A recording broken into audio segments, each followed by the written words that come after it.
Morning, afternoon actually, it's 5 to 1 everybody, and it is Monday the 1st of February I do believe. No, I am not drinking Baileys, it is coffee. It might look like Baileys but it's not. So for the moment I've put my diamond paintings away because I'm just not in the mood to do them.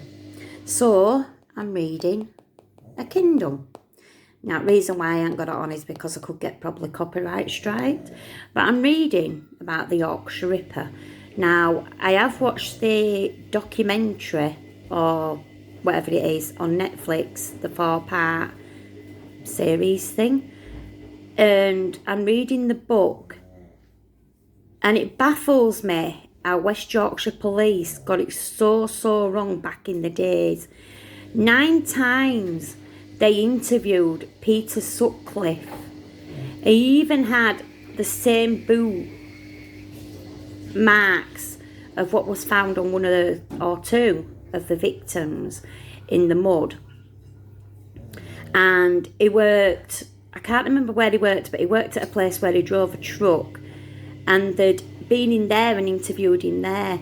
Now, one of the women he attacked who survived did a photo fit of Peter Sutcliffe, but the police were more obsessed about it being a Geordie accent that was played on the tape, that they just wouldn't listen to this woman and ignored the photo fit of Peter Sutcliffe.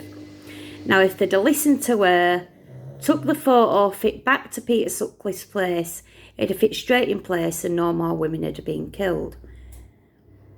But they put everything aside. There were mounts and mounts and mounts of paperwork and everything, to the point that they had to put more pillars in the office to keep the workload from falling through the roof.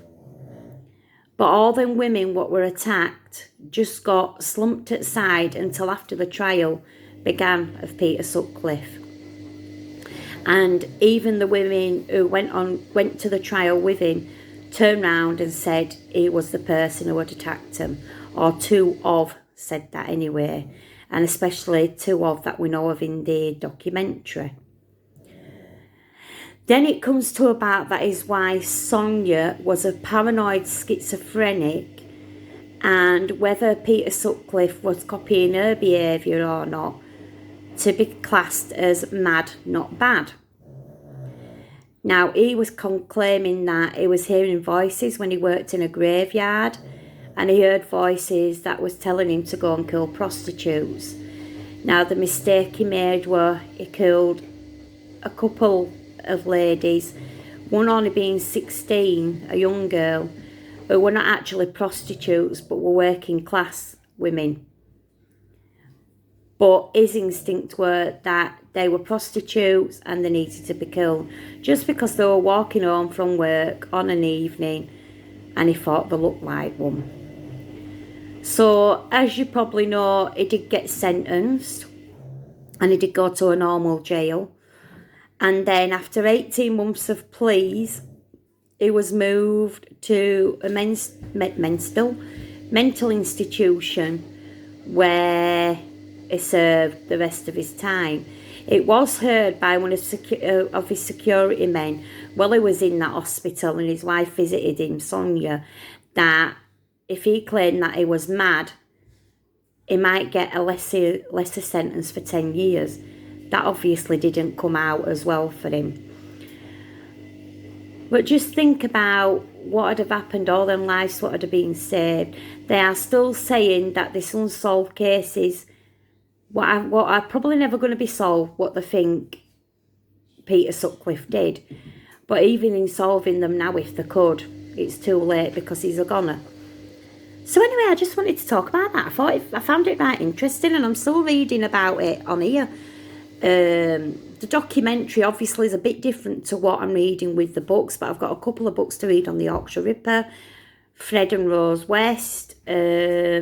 What was that guy called? Oh, I said I didn't even know who he was. Something Nielsen. Dennis Nielsen. I ain't got a clue who Dennis Nielsen is. If anybody can enlighten me as to who he is, I have got a book on about him. I'm presuming he murdered somebody anyway. So anyway, guys, I hope you're all doing well and taking care. Troy now can't go back to school, well, the 9th of February, next Tuesday, because one of the teachers tested positive for COVID yesterday, because they do home tests now to teachers every 2 weeks. Not every 2 weeks. Every week, twice a week is what I meant to say, sorry. So we got a phone call at 7 o'clock this morning. Now the worst part is Troy goes back on Tuesday and finishes on Friday, dinner time. So he's just done some work on Google Classroom, and I think I've done it right and sent it to teacher. I'm waiting for an email. Anyway, guys, take care, stay safe and look after each other. God bless, bye.